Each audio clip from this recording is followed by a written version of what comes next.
What are these ones? We watched all the top ones here, like out of all of them. At this point, Lee Redarte is the one that we haven't watched.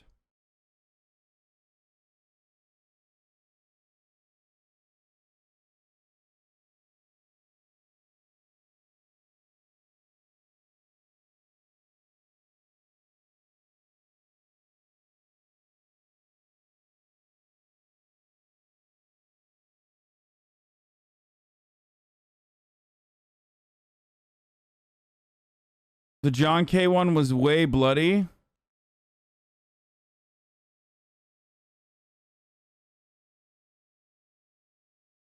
Your hair looks like Bitcoin stocks right now.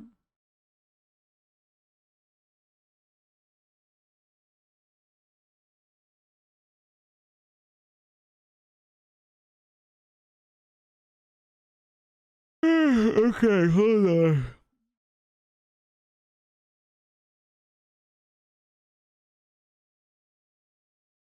Did you know you could listen to the final Jonestown sermon? What the fuck? Jim Smith is in the Rafferty video as well. Okay, let's do Lee Redarte.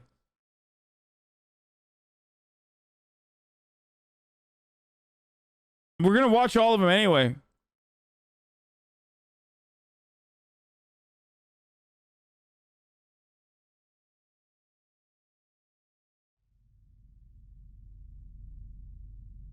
On the 2nd of August, 2017, at approximately 5:15 p.m., 21-year-old Savannah Gold left her parents' home and drove to San Jose Boulevard in Jacksonville, Florida. She had a 5:30 shift at the Bonefish Grill. Oh my fucking god, dude. Oh, here we go. Oh, here we fucking go, dude. Okay, can't wait. Another Florida murder, dude. What the fuck's going on?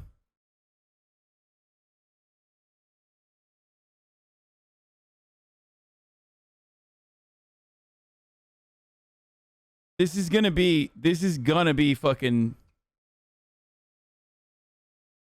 Let's see what the detectives do. We just watched, like, one of the best detectives we've seen on this channel so far. Let's see what the other...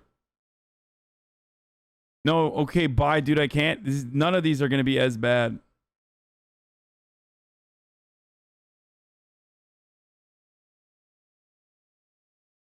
Casual seafood restaurant where she worked as a waitress, but on this occasion, she never showed up. It was a fairly quiet Wednesday afternoon at the diner. Her absence wasn't too much of a strain, so the on-duty supervisor simply took her hours off the roster for that day and thought nothing else of it. Suspicions only arose roughly 1 hour and 15 minutes after Savannah had left the house, as her father received— Thank you, Franny, for the 10 tier 1 gift subs.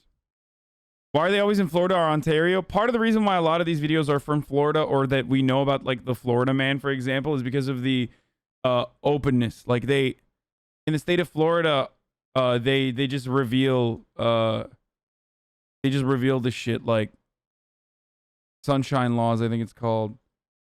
They don't hide the names and stuff like that. Received a text message from her phone number. I just want to tell you I'm in a really good guy. We're running away together. I love him. We're leaving to I'll call you later when we get to where we're going. What the fuck? Savannah's older brother also received a text 43 seconds later.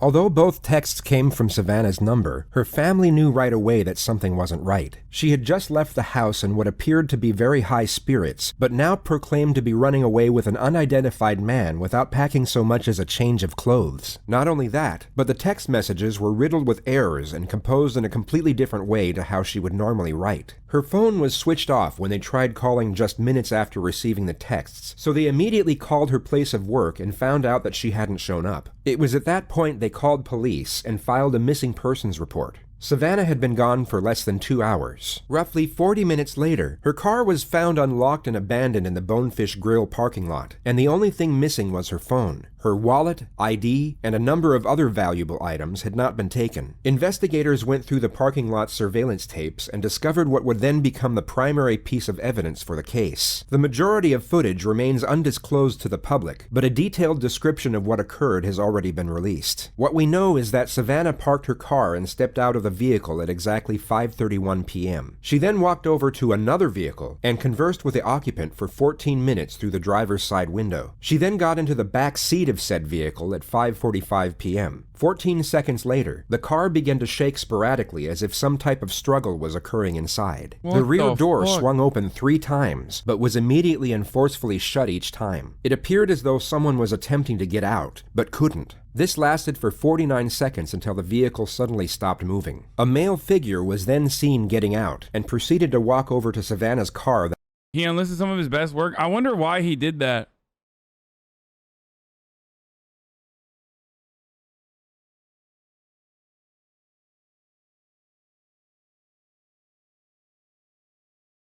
Thank you.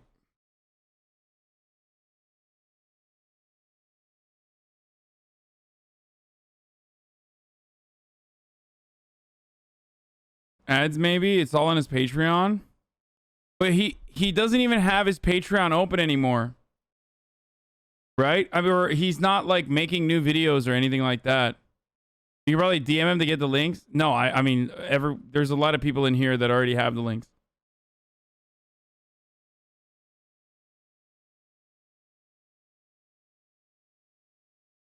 It was Patreon, then he stopped doing Patreon and forgot to list them again. The unlisted videos aren't even on Patreon. Wait, really?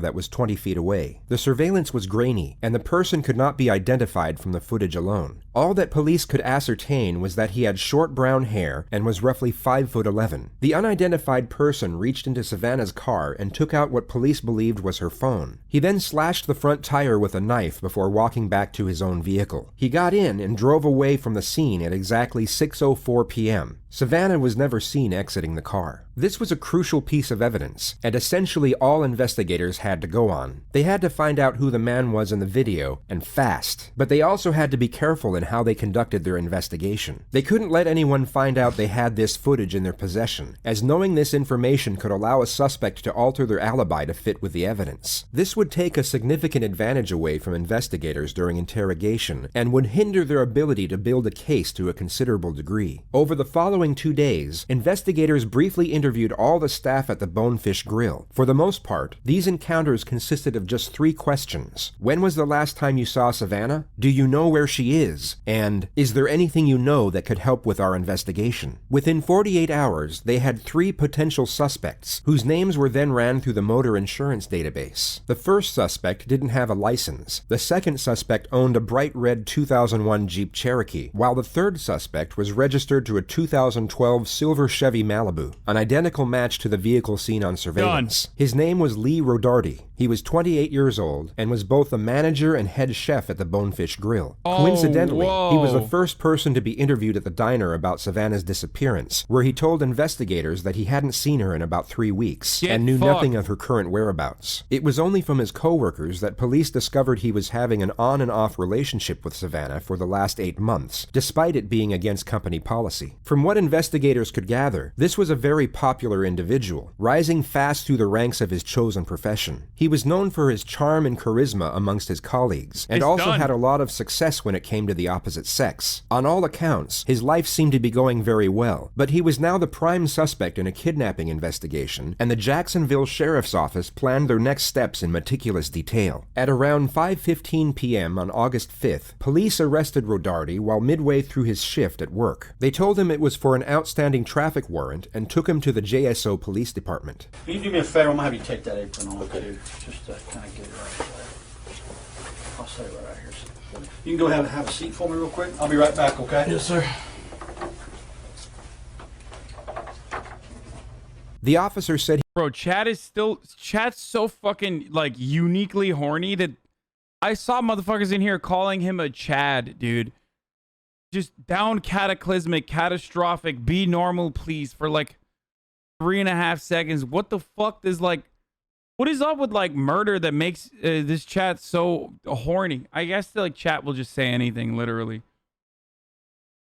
There's just people in this chat that will literally say anything at all times. They are not liable, you know what I'm saying?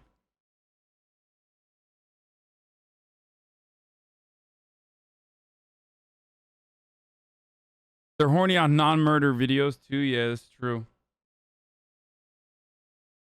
He would be right back, yet Lee was left to sit there for 90 minutes with nothing but his own thoughts to keep him company. Now, think of yourself in his position, and presume you were guilty of whatever happened to Savannah, and that whatever happened was something truly horrific. In the present moment, you have just been arrested for an outstanding traffic warrant, yet you were interviewed the day before about your coworker's disappearance. 1,000,001 things will be running through your mind about what could happen next, and as each second ticks by, the anxiety this will cause will begin to fester and slowly intensify. However, the optimism of uncertainty would still be present. There would still be hope, but this hope is about to be dashed.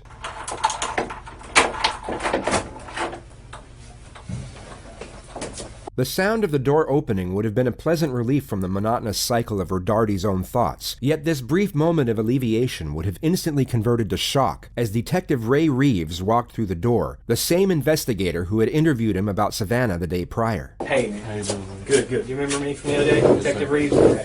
It would have been at this moment that Lee realized his situation was far more severe than he was hoping. The relative optimism he would have felt during the initial 90 minutes on his own will now be gone, which in turn will greatly magnify the contrasting sense of fear he will now be experiencing. This is my partner, Detective Staley.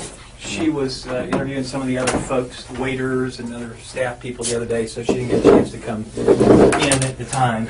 I wanted to talk to you, or actually we wanted to. You want some more water? Please. Actually, would it be all right to use the restroom one more Yeah. time? Please? Come on, sorry. You bet. I'll walk out there.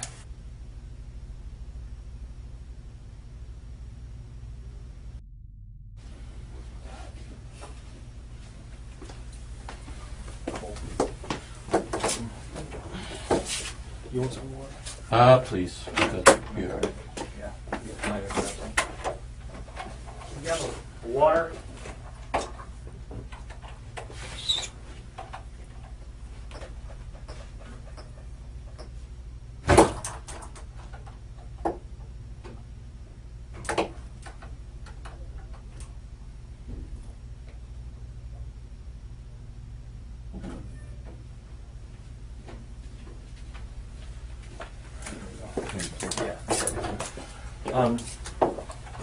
Like I said, I want to kind of go over some stuff. I know we talked the other day just for a few minutes and had some concerns about a couple things. And, oh, okay. Oh, there we go. Anybody else want to talk? There we go. I wanted to talk to you about Savannah. So I just had a couple of things that came up that I wanted to ask you about specifically that didn't seem to line up. So I wanted to Yes, sir. come down and talk to you. Okay? Yep. All right. Have you drank any alcohol today? Any drugs today? I took an Adderall that my buddy gave me Okay. because I was there so late last night. I Yeah, came yeah. in and was super tired. Like, here, take this. Okay. Adderall? Yeah. And do you normally take that? No, I was. I've taken one a long time ago. Like, Okay. I wouldn't say high school. A little bit after high school, but it's been years. Okay. Yeah. Perfect.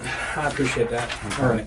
So, Savannah, you said that you knew her and you guys had, you knew her from work. I mean, just kind of fill me in with that. How long have you known her? Like I said, The detective starts off with an open-ended question. This gives the suspect total freedom and flexibility in how they wish to respond. It's commonly believed that people with nothing to hide are likely to give a short and concise response to these types of questions. For example, if Lee was completely unconcerned with what was going on, he could respond in 3 short sentences. I met her from work. I've known her for 2 years. We dated for a bit. To the contrary, if an individual does have something to hide, they are more likely to give a lengthy and detailed response. The simple reasoning behind this is that they are seeking approval. Imagine yourself in a job interview and you're asked an open-ended question, such as, "Tell me about yourself." You would feel the need to be thorough in order to please your potential employer. The psychological premise is exactly the same with regard to police interrogations, albeit under completely different circumstances. Guilty subjects will see the interrogator as an imminent threat, and will therefore attempt to appease this threat to prevent further aggression. Truthful subjects will have no fear nor concern with regard to the same element. They would see the interrogator as a mere inconvenience as opposed to a threat.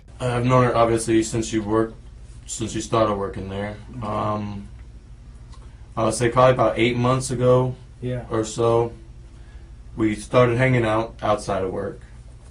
And at the time I had a girlfriend. But we kind of connected, me and Savannah. So we hung out a little bit here and there. Got pretty close. We come from, I guess, somewhat similar backgrounds, I guess you should say. Okay. She didn't have it the best growing up, neither did I. So we kind of connected, hung out for a little while, and then she started using drugs a lot. Okay. Now, I used them with her, not the same drugs that she used all the time, but I did them with her a couple times, and then she started to get heavy into them. And oh, gotcha. Okay.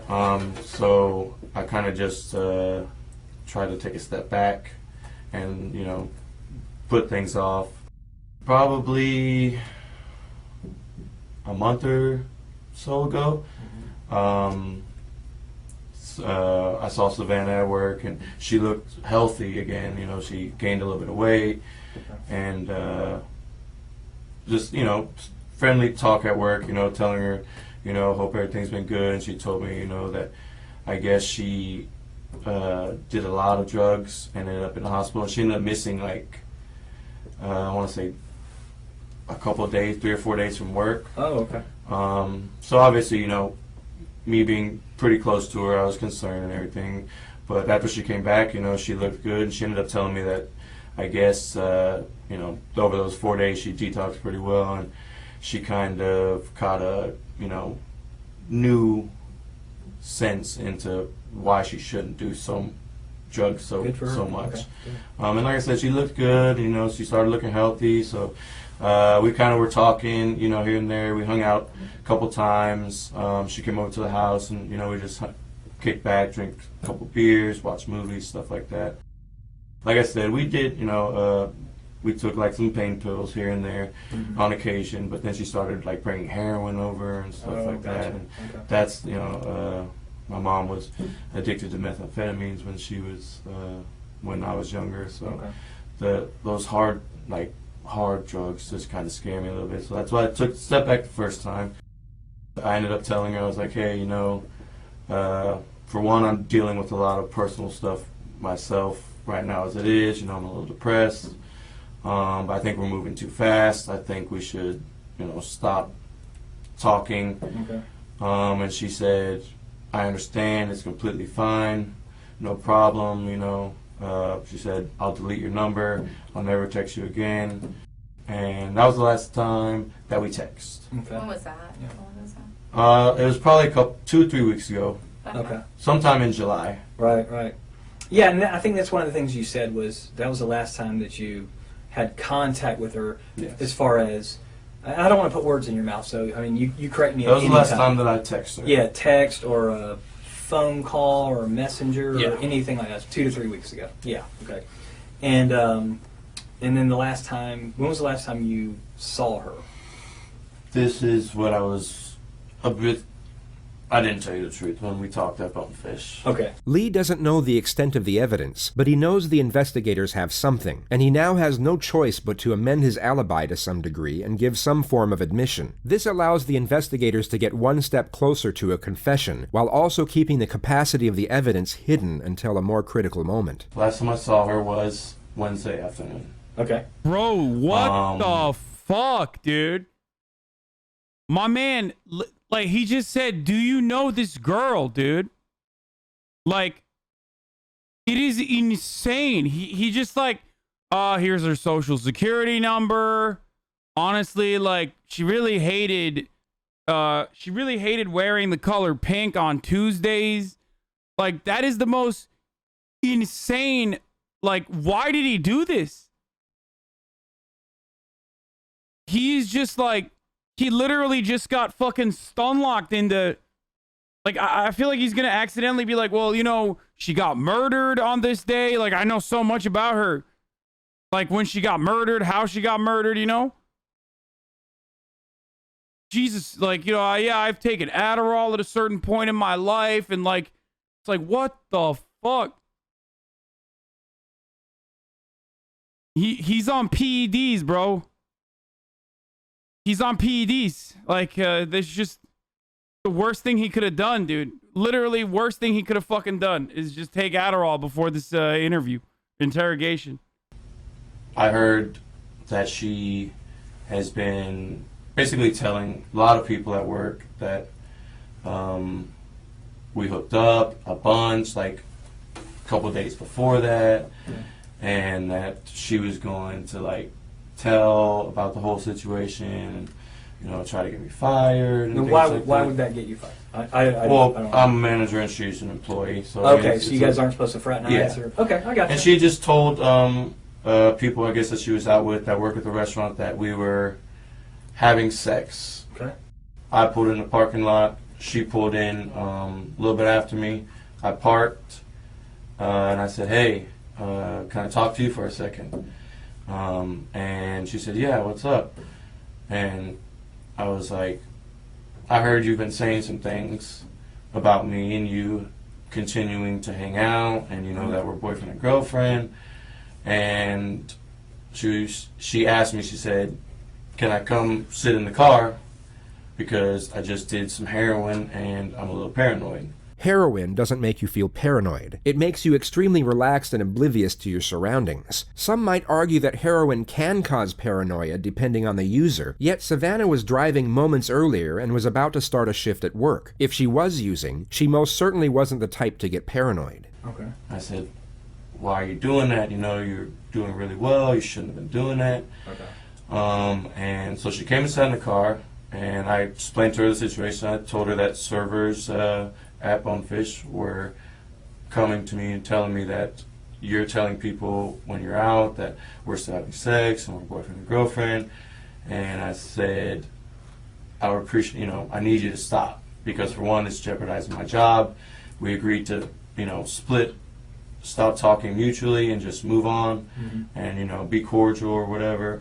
But it was nothing more than that. And she said, fuck you, you know, you're a piece of shit. And I said, she said she's going to keep telling lies and stuff about me and everything like that. And at that point, Lee has just tried to cover his tracks as much as possible without giving away anything incriminating. He may have thought a witness saw him at the scene with Savannah and was most likely hoping the verbal argument was the extent of what was seen. He therefore gives away this detail in an attempt to come across as truthful. Yet as we know, the investigators have proof that Savannah never got out of the car, and he's about to lock himself into his second lie, which is exactly what the detectives want.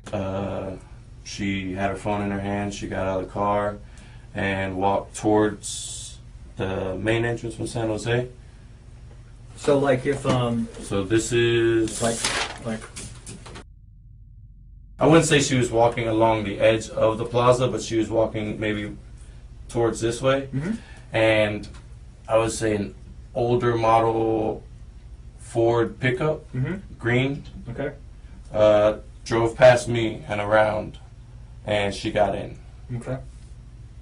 The suspect has now thrown away his best possible defense, which would have been that he drove away from the parking lot with Savannah, and that she got out at another destination where they then parted ways. If he had known about the surveillance footage, this would have no doubt been his revised narrative, but it's no longer possible due to this fabrication. This is now his stated alibi under caution, and any amendments that he might try to make at a later stage will have no credibility whatsoever. So she gets out of the back seat and begins walking in the direction of, not necessarily paralleling San Jose, but she's walking towards 295 or down towards that entrance area. Yeah.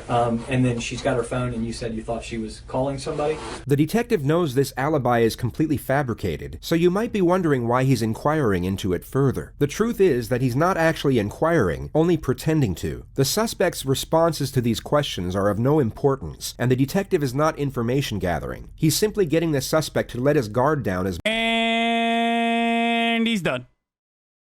A fucking ultimate GG's self-report moment right there, dude. It's over. FBI, open up, dude. It's fucking done. He really thought he was slick, too. With the whole, like, oh, yeah, she got out of the car.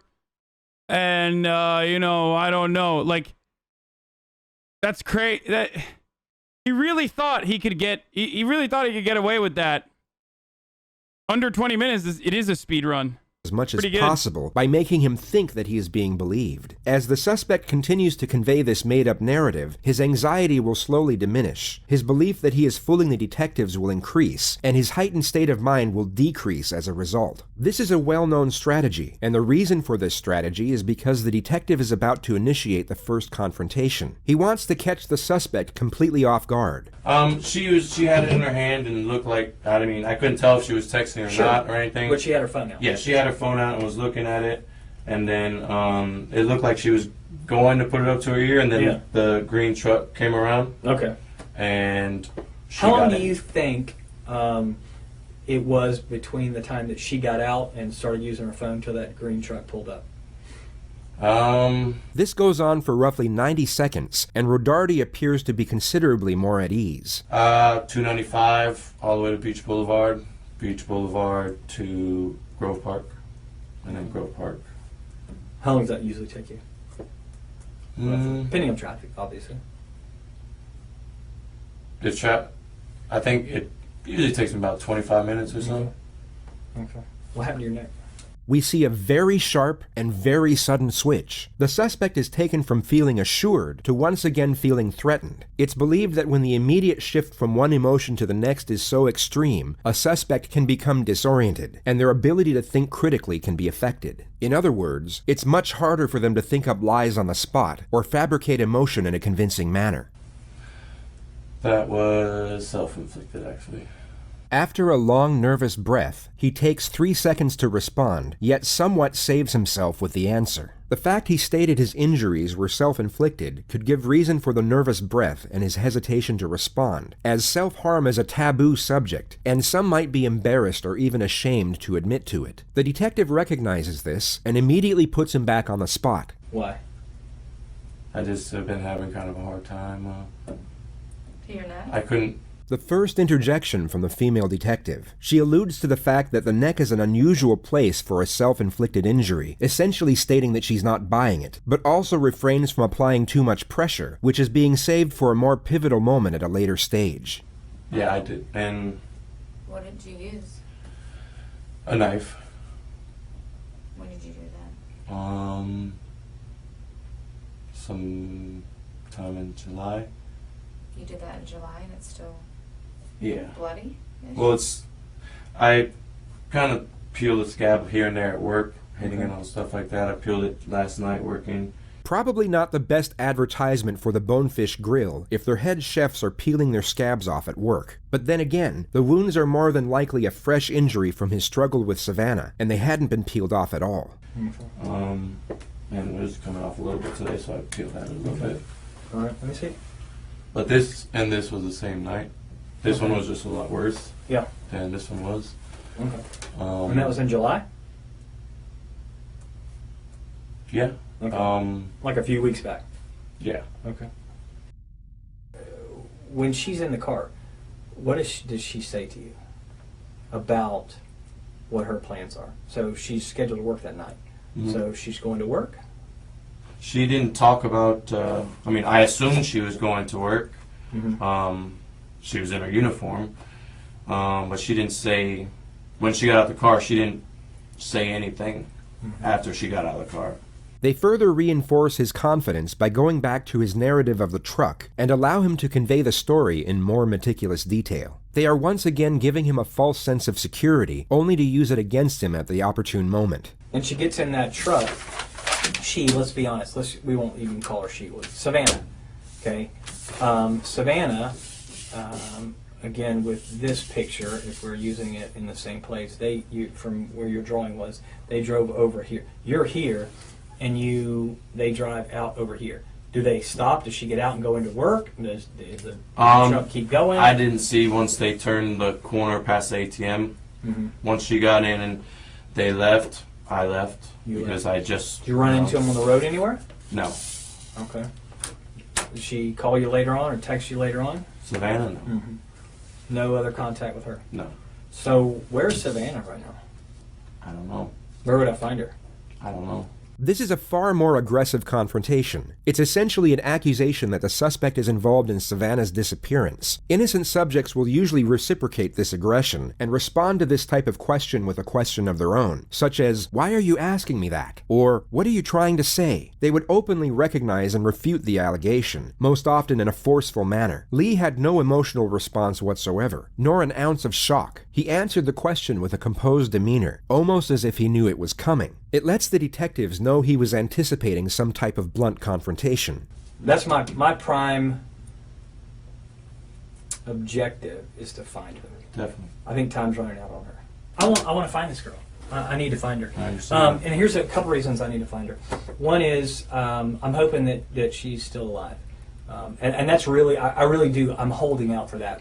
And if she's not alive, then I think she and her family are due that knowledge. I think I think they need some closure, because I think the reality is if somebody's dead somewhere, a parent would want to know. I think do you have kids? No. Okay, so one day when you have kids, the uncertainty is whatever kind of a person she is, and I'm not about to say what kind of a person she is, because I'm not making any judgments. I'm saying that this human being is, if she's alive, then I want to find her. I need to make sure she's okay, because several days now she hasn't been around. Things happen to the human body, and people can't stand a lot of things that can transpire. But the other thing is, if she's not, this family deserves better than this. This family deserves better than somebody who works with her and who's got knowledge and won't tell the police because they're worried about their own ass. This motherfucker is rambling, bro. At this point, I mean, it doesn't matter. He already clocked it. He already fucking clocked him. But sorry, I was cooking in the background while watching. But now he's just like rambling on for no fucking reason. He already had it. What he's trying to do now is basically say, you're a good guy for admitting. Come on, like, you would be a good guy if you admitted what was going on. You know? That's what's going on there. Like, in the off chance that she's alive or anything like that, but it's just like, because that's pretty cheap. I'm gonna be honest with you. And I agree. Your feelings in it, I don't really care about your feelings. What I care about is finding her. So where is she? I don't know where she is. Where is Savannah? I don't know. I need to know where Savannah is so I can don't let know her family where know. she is. You don't know because Fuck. you had something done with her and you weren't involved in that part? I don't know. Tell me something. What can I work with? I told you the last time I saw her. But that's not true because we have proof. This moment would have been rehearsed multiple times before the interrogation started. The investigators would have planned who would reveal the surveillance to the suspect, and at roughly what moment. The suspect had been confronted multiple times, and the situation was now fully transparent, yet he continued to maintain his innocence by clinging on to his narrative. It becomes evident that he isn't going to budge, so the female detective takes the initiative. She reveals their final and most substantial piece of evidence for the purpose of maximizing the pressure. We have proof. And that's why we're sitting here, Lee. At this point, we need this for her. I mean, I look at that little girl and I think of my little girl. My little girl who's hurting. dude, how fucking jealous is this guy, dude? Are you all right? I'm sorry, man. profit is stealing it. The guy makes 6 figures a year at least. Omega Law also wears t-shirts like "Kill the Rich." Literally never worn a t-shirt that says "Kill the Rich." You all right, dude? Seems like you're not all right.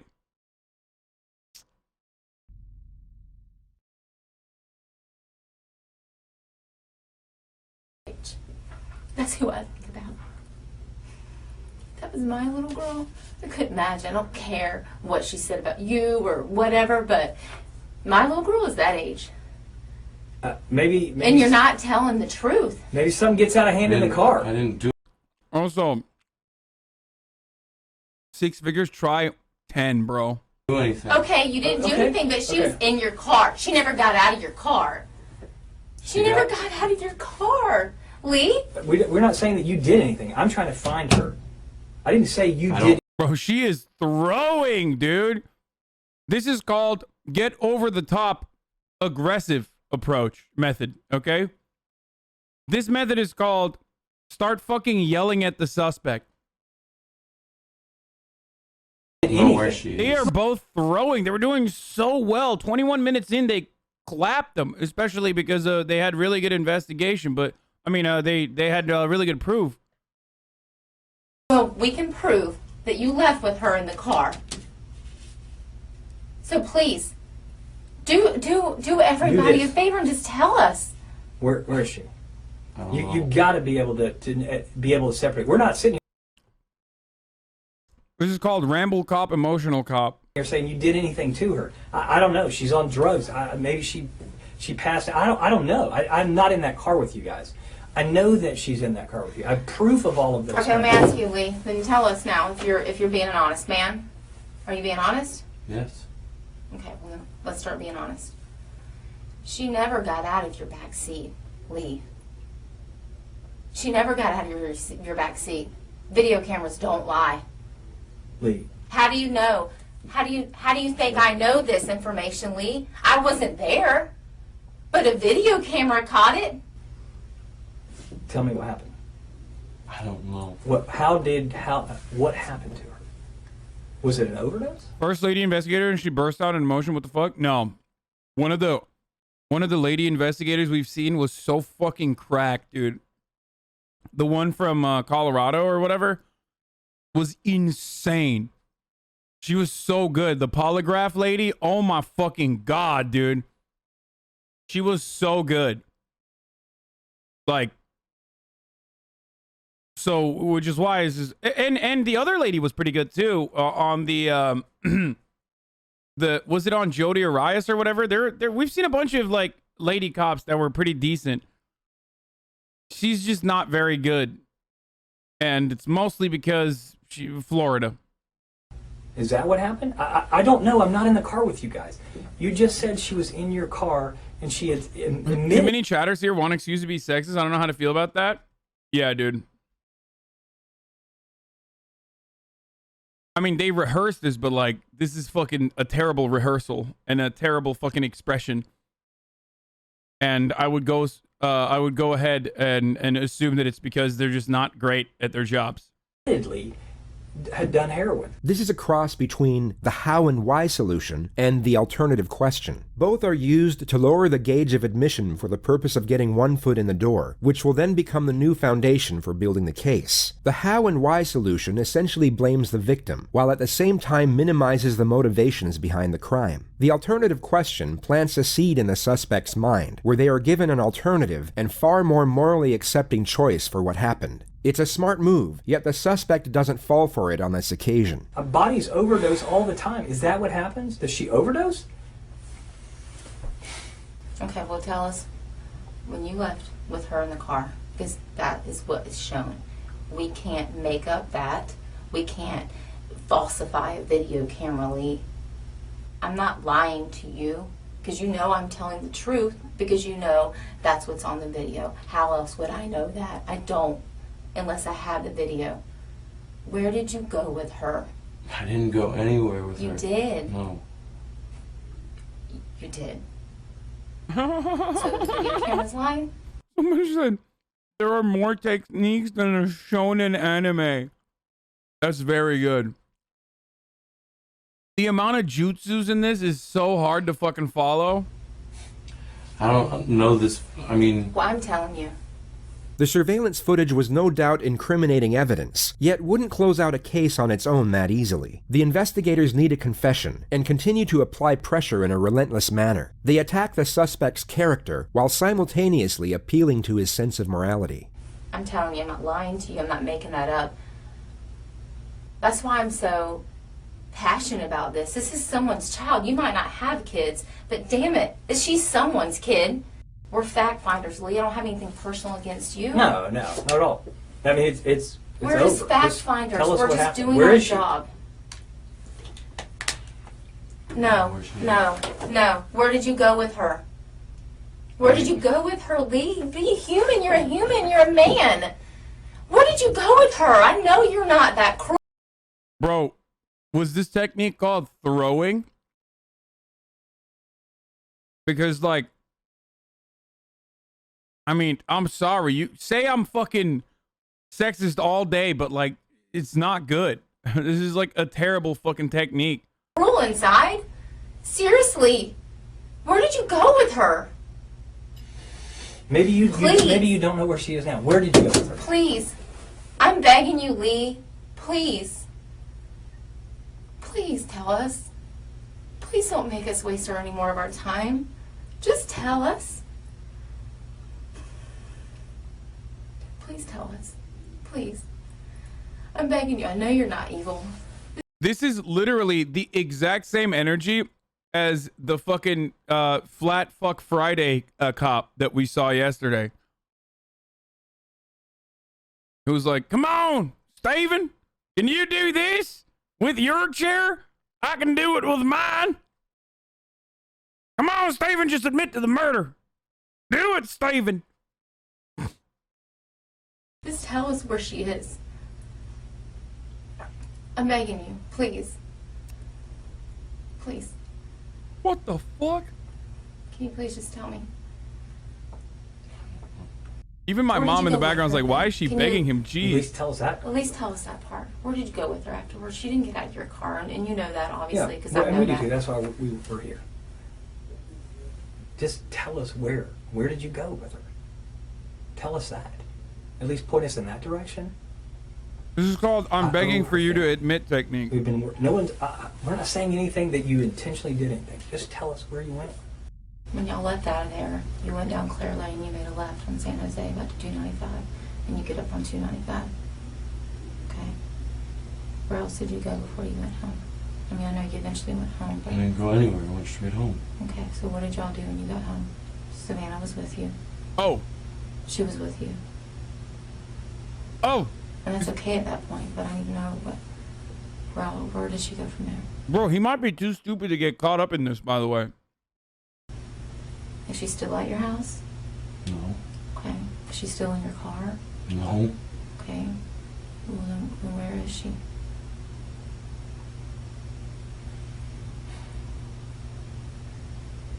I don't know where she is. Okay. Chad's about to be like, see, Hasan, you were so wrong. It actually worked. It's like, no, dude, he's literally too stupid. It wasn't because she was like brilliant or he was brilliant. It's because he's too fucking dumb and like almost accidentally won in 21 minutes. Gave away his only way to like get out of this. Where did you last drop her off at? I didn't drop her off. Okay, well then tell me. What happened? Where'd you guys go? We went to my house.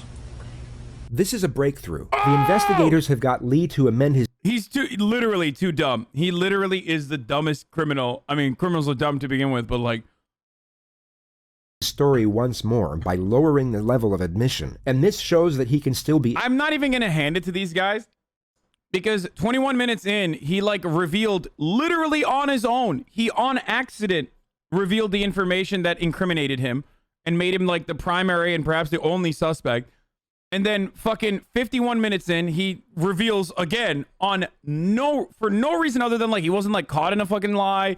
He wasn't caught in anything. He just personally has leaked twice and he's done. influenced. As stated earlier, they were trying to get one foot in the door, which they have now done, and this is their new platform to build on the more damnatory elements. We did some jokes, Okay. hung out for a little, and then she said she was going to catch an Uber home. What was going on in the Didn't back do seat? anything to What was Savannah. going on in the back seat? For the doors to be kicked open. She kicked open that door 3 times, Lee. She kicked it.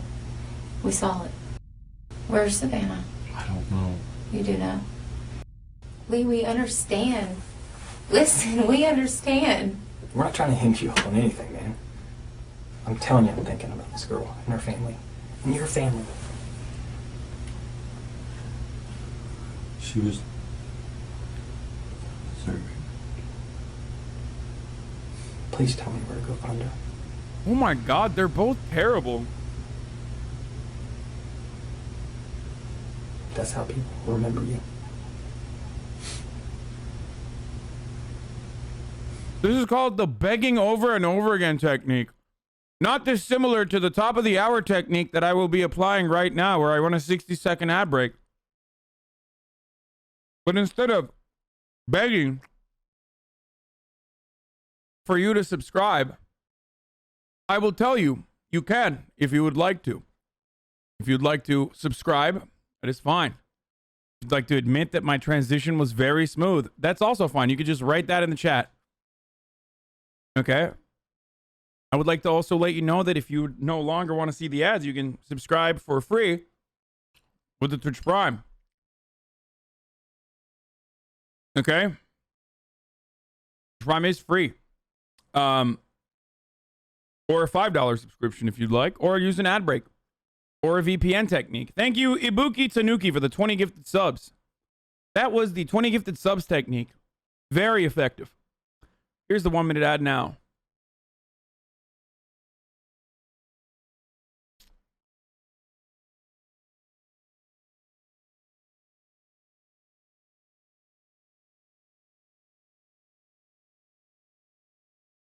What am I eating? I am currently eating curry chicken, which is what I eat every day.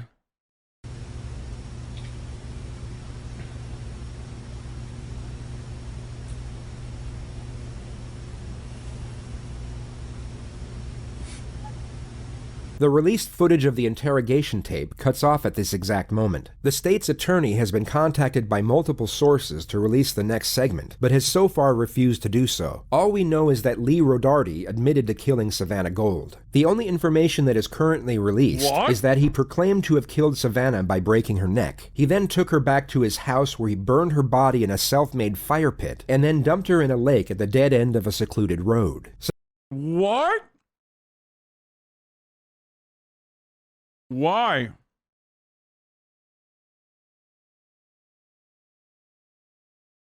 What'd they do, bro? You can find the confession on YouTube now.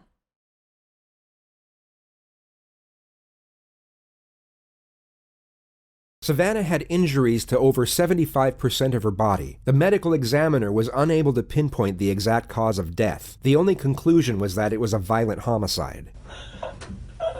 Oh my God, dude.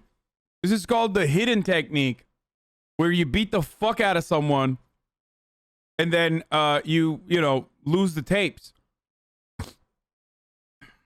Why don't you play the ads but not pause the YouTube video? Because I want to punish you, dude. That's why. I tell you at the top of every hour how you can avoid the ads. If you're still like, oh, I don't want to get an ad blocker. Oh, I don't want to get a VPN. Oh, I don't want to subscribe. Then you get punished, okay? Get fucked. Also, because like these videos are fucking 7.5 hours long, and I choose when and where I'd like to get stun locked. Like, for example, right now. Sorry. Yes, Your Honor, this is the abuse I mentioned.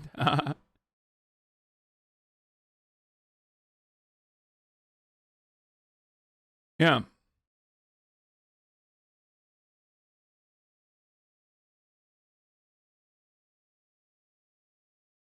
But if we get ad block, you don't get any money. I don't want to get fucking ad revenue from you like not getting ad block, dude. I don't care. Like, oh man, thanks for watching the ads, dude. Like, I don't give a shit. Don't watch the ads. Okay, please back this one up. Okay, dude, here you go, motherfuckers. Here you go. I'll do this one time for the plebs. House where he burned her body in a self-made fire pit and then dumped her in a lake at the dead end of a secluded road. Savannah had injuries to over 75% of her body. The medical examiner was unable to pinpoint the exact cause of death. The only conclusion was that it was a violent homicide.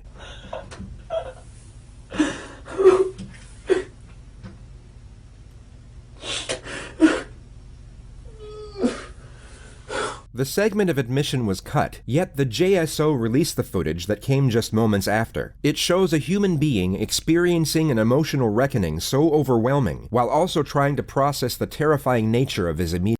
They don't show how they got him to confess. The footage was not revealed by the state attorneys. It got lost. Apparently it's available now. situation.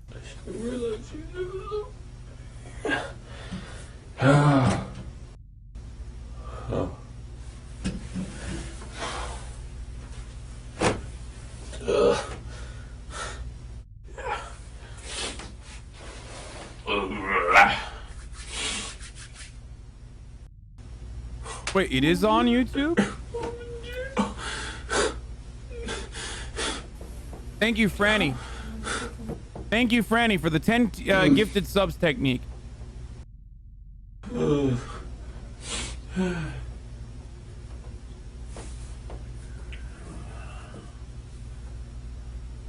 idiot, Lee. Fucking stupid. You here? I do not even feel remotely bad about this piece of shit. What happened, big man? Not so big now, huh?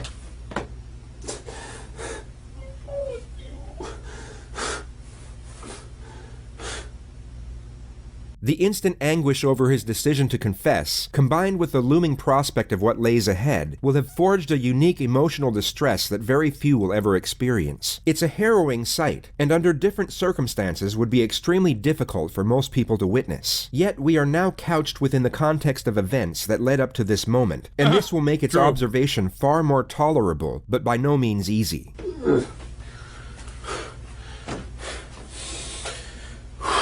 No, it's pretty easy. It's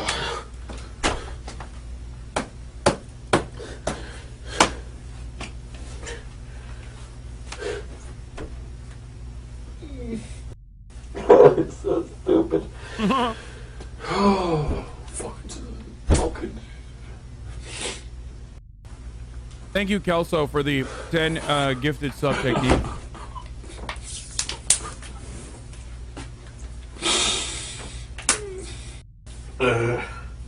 Chad, if you'd like to never be in this situation, there is one technique that you can always apply, which is don't do a fucking murder technique.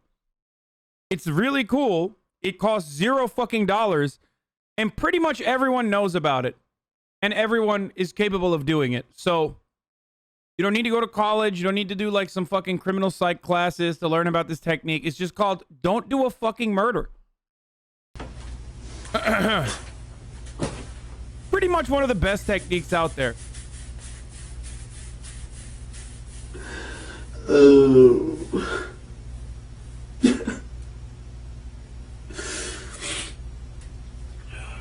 Holy shit, Queen Luigi. Thank you for the 15. And Natalie Gers with a 5. Oh, no. What the fuck is going on, dude? Bro, stop gifting me subs. Okay? The moment I start reading like one fucking gifted sub, everybody starts peppering gifted subs. Stop it. Thank you, Cozy Punks, for the 5. Thank you, Tuna Latica, for the 5.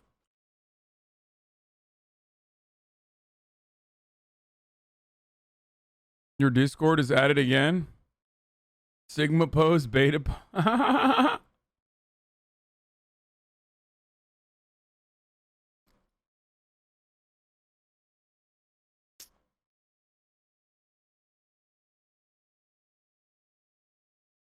We have the full confession of Lee Redarte. Thank you, disappointing yam.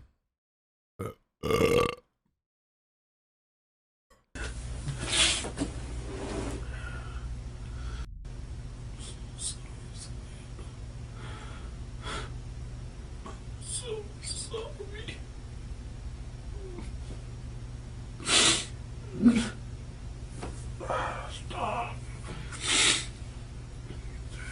Killed in jail.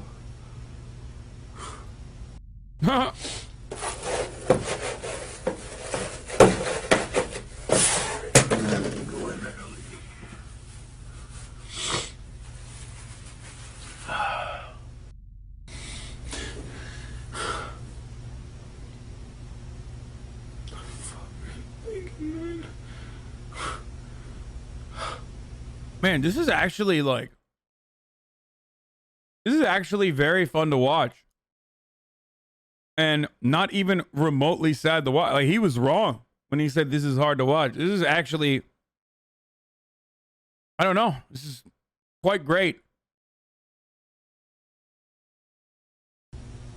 Thank you, JC Knows Nothing. Shit.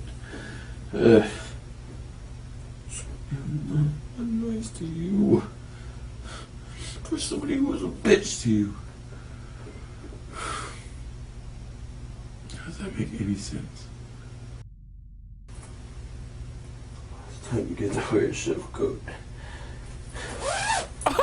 Wait, I'm sorry. He's like upset that he's losing his chef's coat at the Bone Grill, dude. A Bonefish Grill? Like, this is the last time you've disrespected the Bonefish Grill, dude.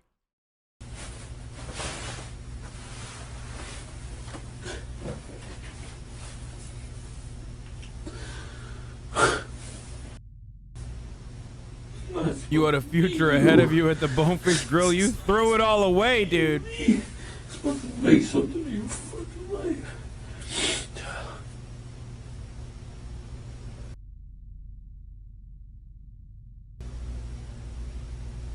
Everything. Going places, man. Your fucking head. Could've told you.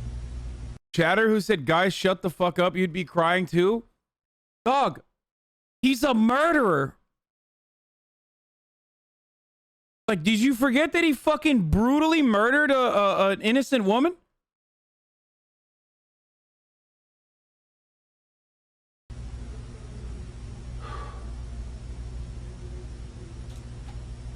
Lee was remanded into custody and taken to the Duval County Jail where he was denied bond. In spite of the overwhelming evidence against him and the prospect of life in prison without the possibility of parole, he pled not guilty and claimed that Savannah's killing was an act of self-defense, even though he stands at 5'11", weighing 163 pounds, while Savannah was just 5 feet tall and weighed 91 pounds. He claimed that he was in fear of his life after she slapped him multiple times in the face, at which point he grabbed her neck, felt a pop, and realized he had accidentally broke it, resulting in her death. The state's attorney's office had no comment on this motion. All they have stated is that this trial is expected to commence during the summer of 2020.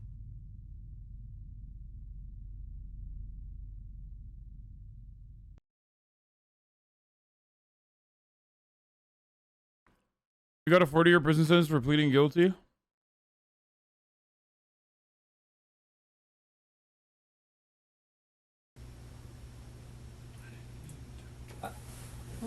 Yeah. We can We work with can that. work with that, man. We can work with that. What? You gotta do the right thing now. You can do this. You can do the right thing. She was hitting me. She wouldn't stop, and I squeezed back, Okay.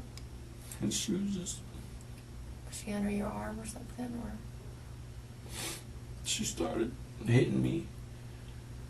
You know, after I, slashed her tire. I mean, I don't want to watch the whole thing. I don't really care. Especially now that we've seen the entire situation. Now that we know what happened to Lee Redarte, it's quite hard to watch this gruesome footage. This is called the we're going to move on to another video technique.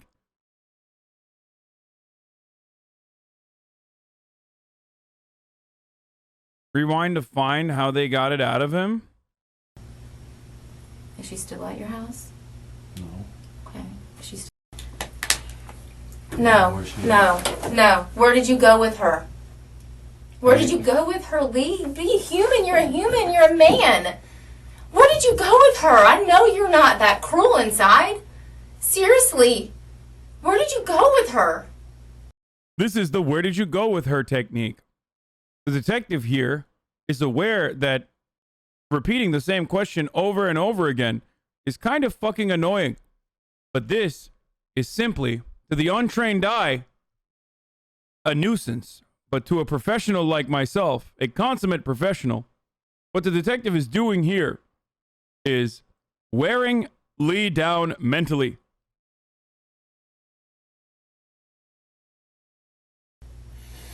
Maybe you Please. maybe you don't know where she is now. Where did you go with her? Please. I'm begging you, Lee. Please. Please tell us. Please don't make us waste any more of our time.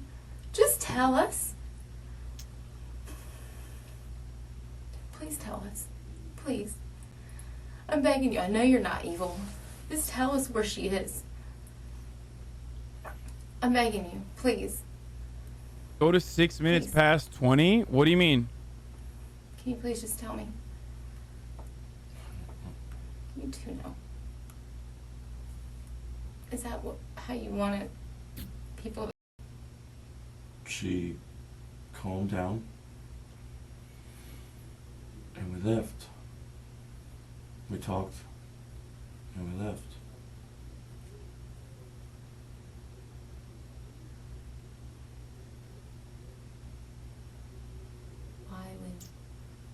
Why would she leave with you after that? Why would she want to say, thanks for slashing my tires, thanks for... Guys, I don't care what you are fucking saying about where I should go in the video. This is basically where we left it off a little bit further. There are people in the chat who are literally just brain dead. Like, they barely function as human beings, okay? And you're over here looking at what they're writing in the chat and being like, duh, why are you not clicking on that? Why? Because I know what the fuck I'm doing. Also, look at the top. This is what that person meant when they said 6 minutes past 20. Okay?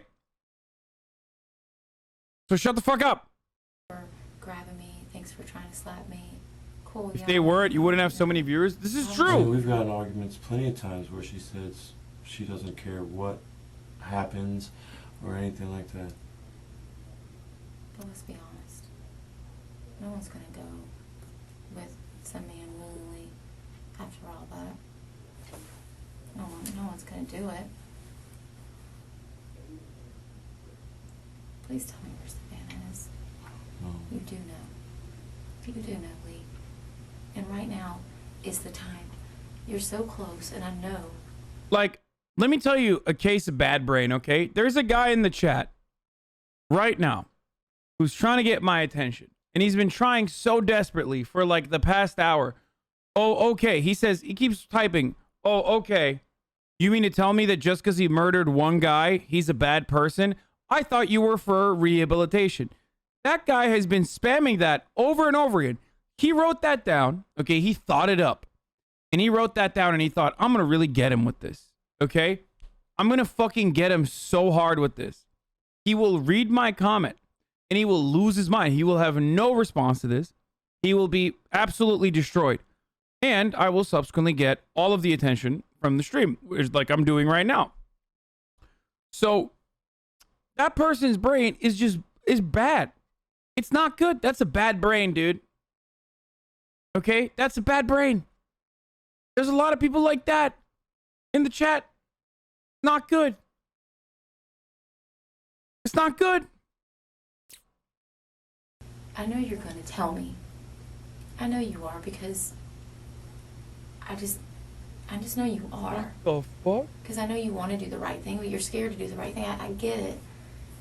Yeah. I do. I'm not. Can you just tell me what I'm being charged with, please? Yes. Yeah.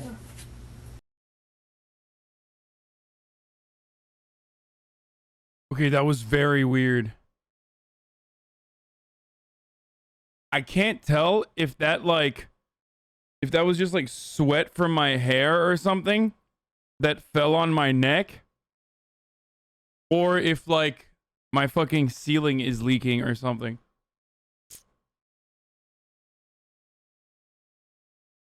It's probably from my hair though. It's very hot here.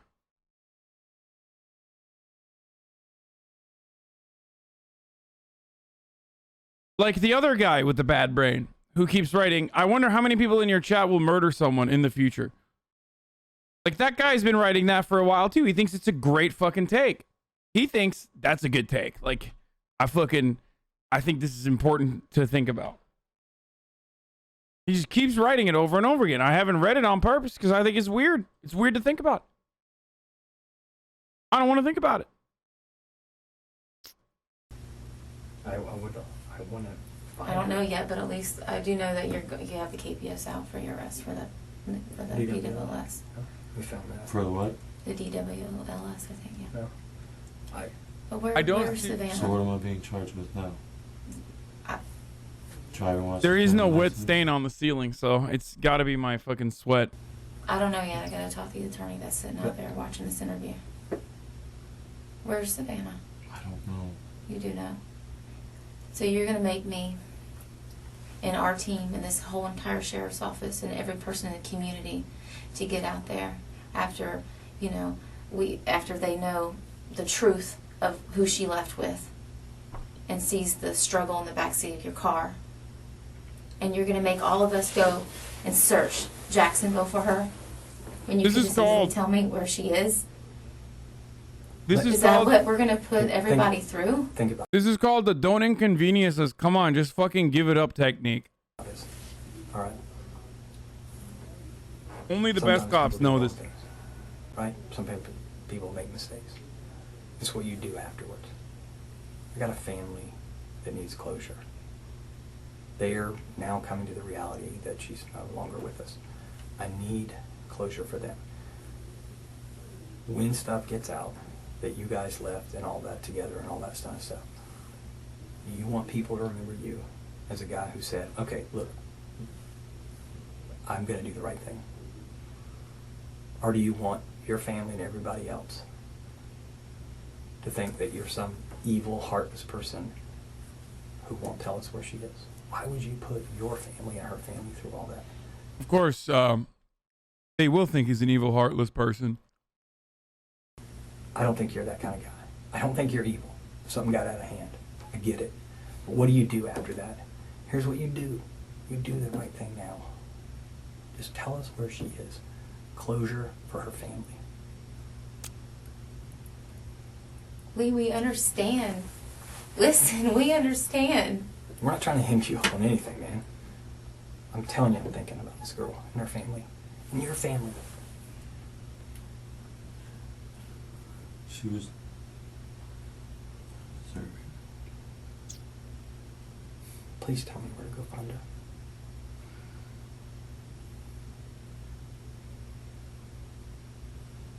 That's how people remember you.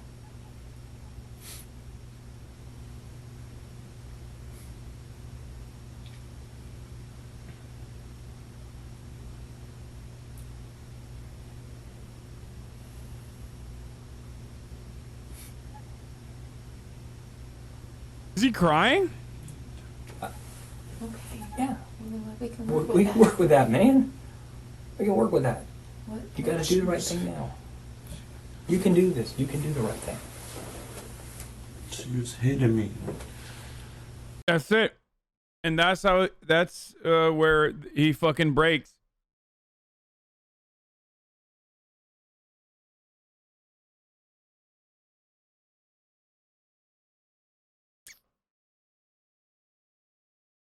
The case of Miss Sorella?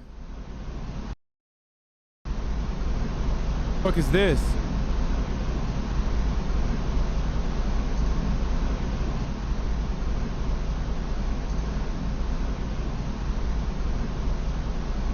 find it a little bit strange that you're not upset. Well, I'm being accused, which is, anyways, like I said, I reserve the right to remain silent. So. No, okay, that's okay, but I just find it strange that you're not upset by all what's going on right now. I find it very strange to be in this situation. You so do? I don't know what to think of it. I'm just trying to stay calm. Is this in fucking... Are these Quebecers, dude?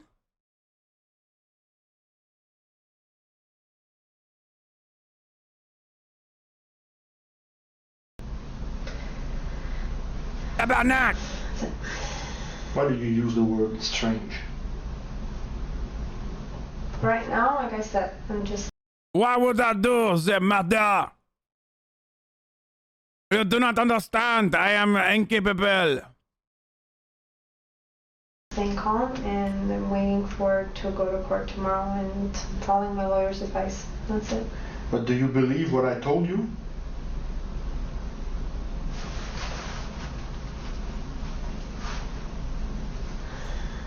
No, I don't believe what you're saying to me, so Okay, you don't believe me. no. I did not do this. So I did not buy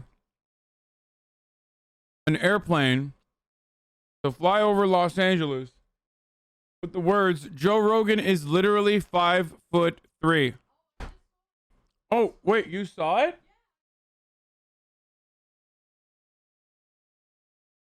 My mom saw it. Oh my God, there's a typo. Literally. Bro, how do you do that, dude? Maybe he didn't have enough letters?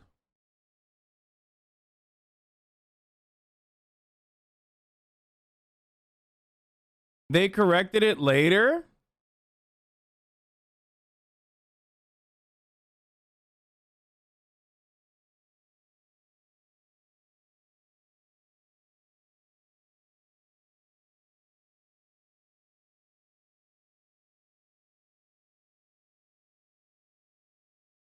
If they didn't have enough letters, they could have abbreviated foot to FT. Yeah, that's true. Yeah, this is a person with no care. They fucked it up. You're right. This is the literally anything technique. Have I found comedy? Yo, Discord? You know what Discord reminds me of? Discord reminds me of like annoying hipsters, right? Where they're like, oh, we were a fan of Hasanabi before anyone else was. So now all we're going to do is just shit on him.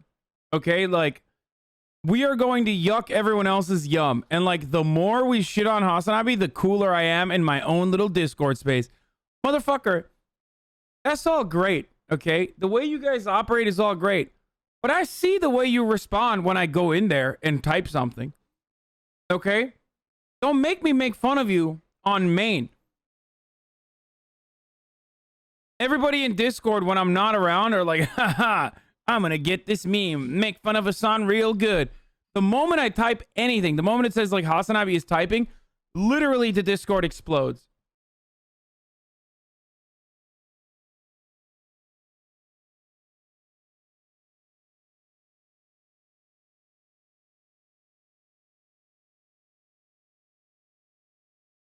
She's been questioning why she went to Starbucks instead of Tim Horton.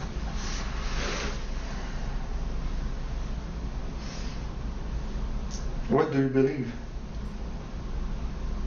just reserving my right to remain silent. I'm just asking you, what do you believe?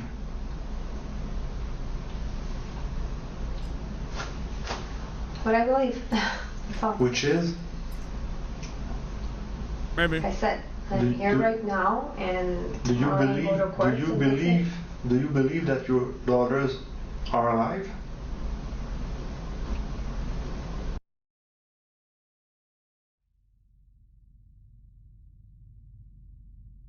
These were the school lunchboxes of 9-year-old Amanda and 8-year-old Sabrina DeVito. They were packed by their grandmother Teresa in the early morning hours of March. Chad, is there TOS in this? 31st, 2009, the last Tuesday before the Easter holidays. Little did Teresa know she would find these lunchboxes 9 hours later exactly as she left them, and then go on to discover the lifeless bodies of her 2 granddaughters in the family playroom. Their mother, 43-year-old Adele Sorella, was nowhere to be seen. She had left a voicemail for her brother Luigi that afternoon, essentially stating that she... It's pretty funny that all Canadian chatters want is for me to cover Canada. And now the one fucking time I cover Canada, it's literally all murderers. Like, perhaps the worst way that other people can be introduced to Canada, or worse than murderers, people from Quebec. So this is a double whammy. This is a murderer from Quebec. So, like, straight up the absolute worst way that people could be introduced to Canadians in general.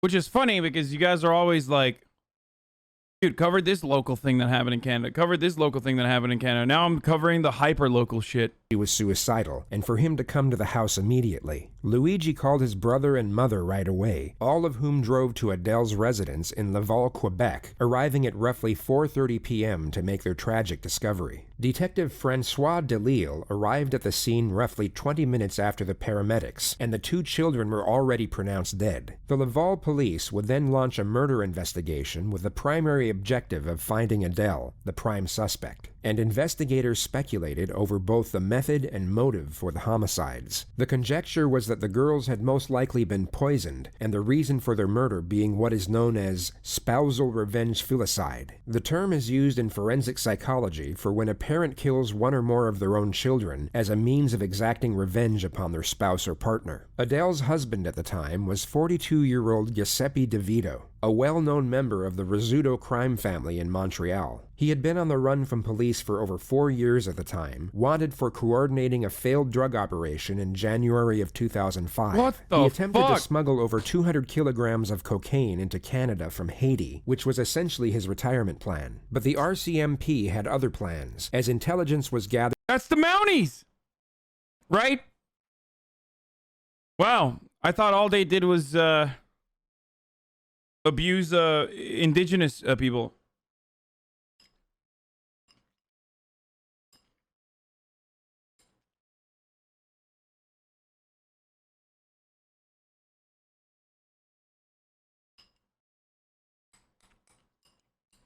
Cool, they do this as well. Wild to see they have time to do other stuff.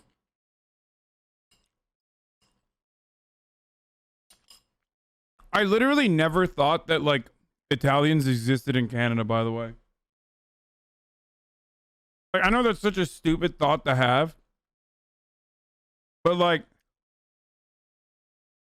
it's just kind of funny to think that, like, there are Italians in Canada and they're in French Canada, which is even funnier. And they're also, like, mobbed up, too.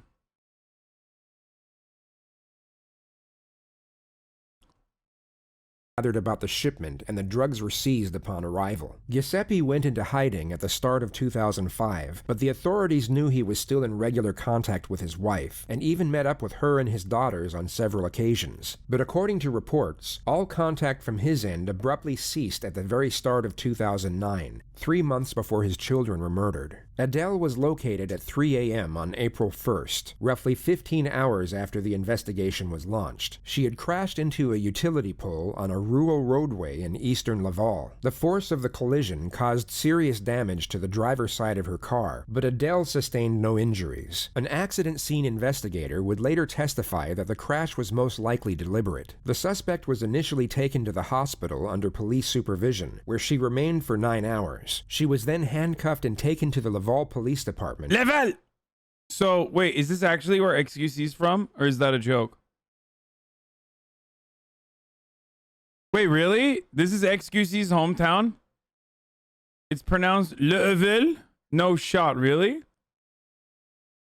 Level! Yeah, it's a big suburb outside of Montreal. Let me get this right. Out of 11 total Canadians, 2 are murderers and 1 is XQC. Yeah, that's why he got out of Canada, to not get murdered, and went to fucking Texas instead, which is a surefire way, a surefire place not to get murdered.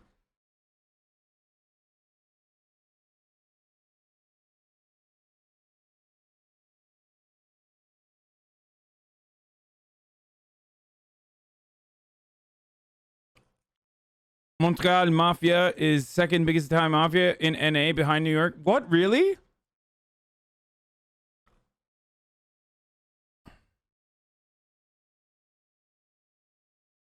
In Montreal, they exist the Risotto family. The FBI considers the Risotto family a faction of the Bonanno crime family. Where her interrogation commenced at exactly 7 p.m. The segment of footage released by the Crown Attorney's Office starts 40 minutes into the procedure, and what makes this one of the more fascinating interrogations is the detective's approach and how he goes about trying to achieve his objective. What we know is that he initially discussed the car accident with a suspect and double-checked she was without physical injury. They then briefly discuss hospital food and hospitals in general, all essentially small talk for the purpose of rapport development. At around minute 25, she was informed that her 2 children were dead and that she was under arrest for first-degree murder. She was read her rights and given the choice to speak with an attorney, which she accepted, and was then taken to another room where she got legal advice over the phone for roughly 15 minutes. She was then brought back to the interrogation room and was asked if she wanted any water. She refused and then stated she was invoking her right to remain silent. In Canada, the suspect is well within their right not to answer questions, yet this doesn't confine the interrogator from asking questions. They can essentially press for as long as they want, and if the suspect is coaxed out of silence, anything that gets divulged is still admissible in court. I find it a little bit strange that you're not upset. I'm here right now, and do you believe that your daughters are alive? Yes. So I'm staying calm.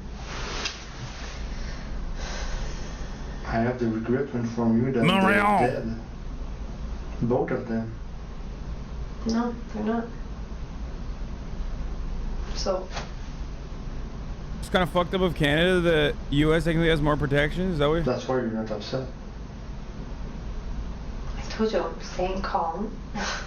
Yeah, and everything will be fine.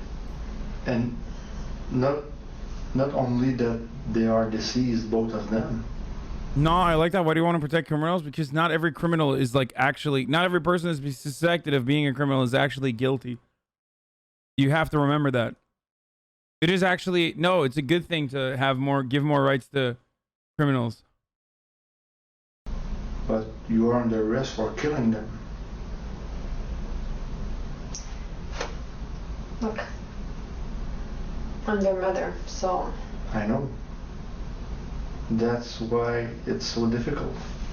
The detective has now abandoned the more common strategies of reframing and rapport development. He is no longer trying to be the suspect's friend, nor is he trying to downplay the crimes. He instead initiates a continuous psychological barrage that attacks every aspect of Adele's character, and this persists for almost 5 hours. Under different circumstances, his behavior would be considered harassment or even abuse. But this is Quebec, and that is seen as politeness. The detective executes his strategy in a manner so passive that any assertions of malpractice or intimidation will hold little to no weight in court. He maintains a very calm disposition, yet manages to superimpose a highly disparaging tone at the same time. He's able to apply a remarkable amount of psychological pressure in the absence of aggression. The simple reason for this strategy is to precipitate fatigue. Mentally exhausted suspects are more susceptible to suggestion and less likely to think rationally. In other words, their ability to consider the long-term consequences of a decision will be significantly limited. Everybody's going to think that you couldn't bear the fact that they would be happy without you. They're going to say that, and that's why you killed them. So what's going to come? There's going to be a lot of disapprobation on what you did, and a lot of misunderstanding. Yes, he's being extremely French by just constantly doing like psychological turmoil, like a barrage of angry, passive-aggressive statements. It's also considered a war crime not to offer her a cigarette in that 5-hour time frame. Not a single cigarette has been smoking. And that is a war crime.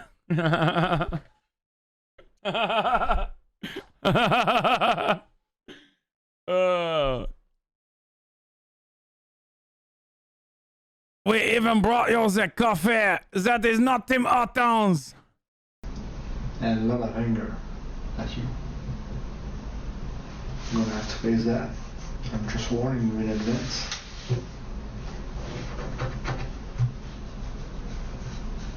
You just have to keep focused on the reason why you did it.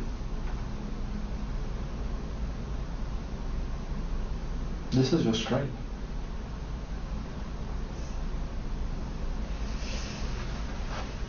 You disagree?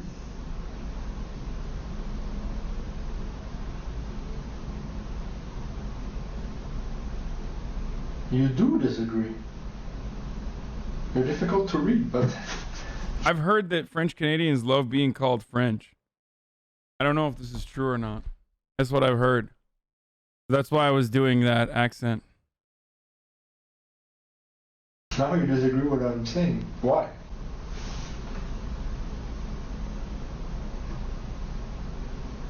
You can tell. Don't be afraid. I'm from Quebec. It is not true, lol. I know, dude. I'm trying to piss you guys off. I know. But there's one thing that we need an explanation on.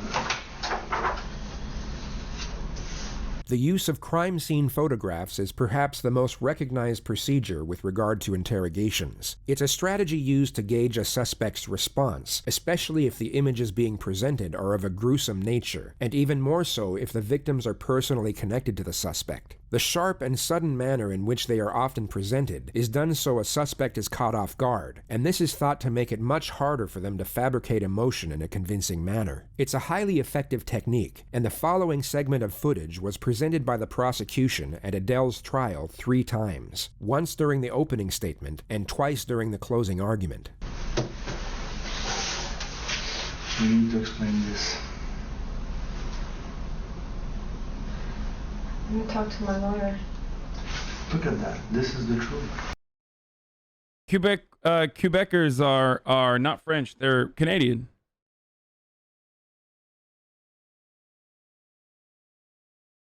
That's what they are. They're from Canada. So.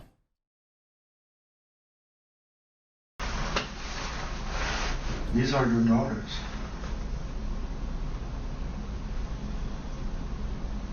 Something brought you to do that to them.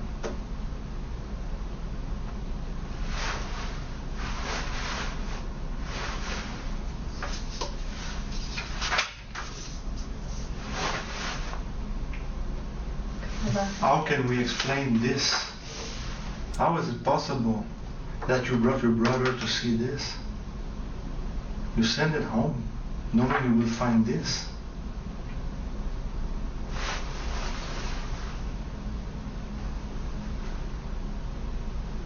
Why weren't you there? I've lost the plot on this video. Like, he's not doing anything. Like, his interrogation technique literally is just like being fucking from Quebec. I don't even understand. Maybe that's why it's like 17 minutes long.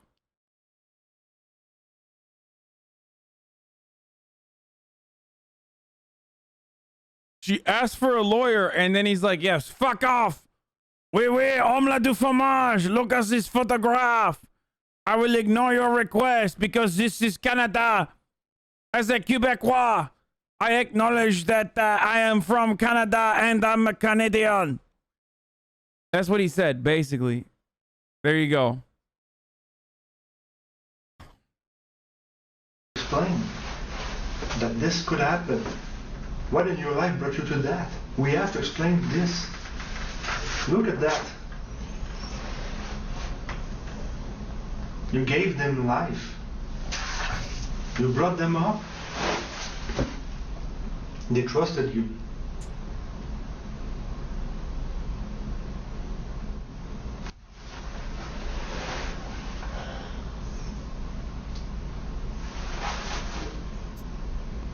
You want to say something? I'm still listening. No, I don't want to say anything. The weakest Quebecois could take the strongest Turk? Take him where? To Tim Hortons? Okay. I don't believe that's them on the floor. Sorry? Did you say that? You don't believe that's them on the floor? To see them like that, yeah. Okay. Who do you believe it is? I just I don't know. Tell me. Let's play that game. no, I'm not playing the game. That's not them on the floor. Okay. We took what? Actors? I'm gonna think of my kids as I choose to think of my kids. And you see them all. I just want to go back to myself. Okay, but we took actors to do that? Is that what you think? We put them on your living room floor? Same build? Same hair? Same face? And said, pretend you're dead? Is that what you're saying? Not saying anything. Yeah, you said, I don't believe that's them on the floor. You said that. Not saying anything. Did you look at those pictures? Didn't you recognize Sabrina and Amanda? I'm not gonna lie, I feel like she's doing a pretty good job convincing me, at least, of that she's innocent. Because, like, she just keeps saying, like, yeah, I don't, those aren't my kids. I don't know what you're talking about. Those aren't my kids. My kids are alive. Like, I don't know. She's just like, she's dono walling hard. The guy just keeps fucking saying, like, you killed them, you killed them, you killed them. These are your kids, you killed them. It's a terrible fucking technique. Want to take another look? I don't want to see any pictures. Okay. Flat. But you're not serious when you say I don't believe that's them on the floor. I just want to go back to myself. I know that.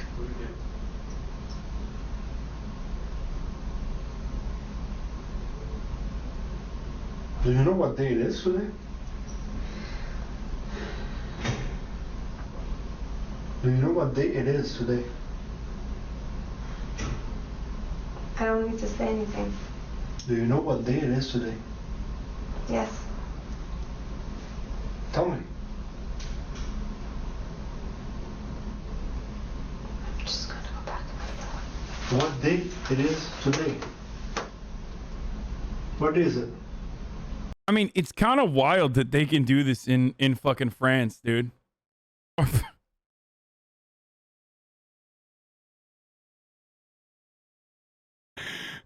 I literally did not. I didn't do that on purpose, okay? I did not do that on purpose. Because it's obviously Canada. It would never be France. It wishes it was France, but it's not. It's Canada. So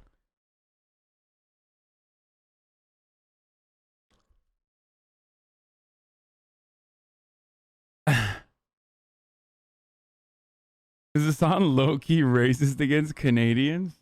Of course not. You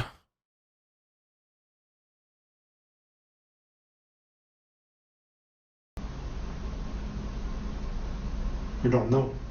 I don't want to see any of that stuff. No, I'm not showing you anything. I'm just asking you, do you know what day we are today? Yes, I do know what day we are. Okay, tell I'm me. not answering anything. Okay, because you don't know. Like I said, you can say, you can think what you want.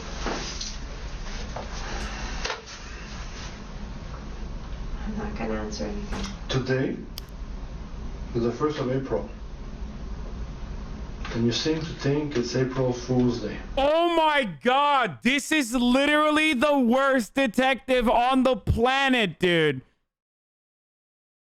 This is, dude. Best detective in Quebec.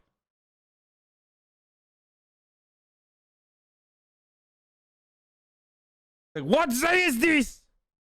Omelette de fromage. Tell me what day this is. He literally wanted to be like, he wanted her to say, like, it's April 1st, so we could be like, it's April Fool's, huh?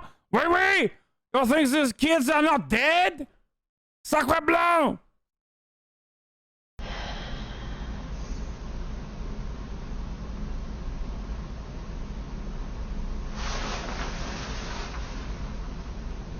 You believe what you want.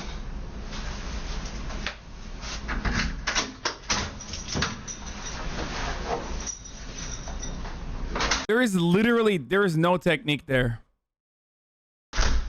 The suspect, for the most part, stuck by her lawyer's advice and refused to give any sort of admission to the alleged crimes. However, she still chose to engage That was April Fool's technique. at certain points, and her lack of reactive emotion during these moments was later used to argue both voluntary detachment and lack of remorse, as well as drive home the notion that her conduct was not due to mental illness, but by cause of her corrupt and calculated endeavor for revenge, which she was willing to attain by any means necessary. After nearly 6 years on the run, police tracked down Giuseppe DeVito in October of 2010. He had been living under an alias in St. Leonard, Montreal, and had considerably altered his appearance by shedding weight. He was sentenced to 15 years in prison, which he was made to serve at the maximum security Donnacona institution. On the 8th of May, 2013, he testified at the murder trial of his wife, and expressed what appeared to be genuine remorse over not having been there for his family. Reports stated that he held himself fully responsible for the death of his daughters, and refused to give any damning testimony against his ex-wife. He was found dead in his cell just 2 months later. The coroner's report revealed toxic levels of cyanide in his blood and stomach, and his death was ruled a suicide. Adele Sorella was convicted on 2 counts of first-degree murder in July of 2013, Holy but shit. the conviction was overturned 4 years later, as it was ruled the trial judge had made errors when instructing the jury. Adele was released on bail for just over Are a you year before her fucking retrial. kidding me?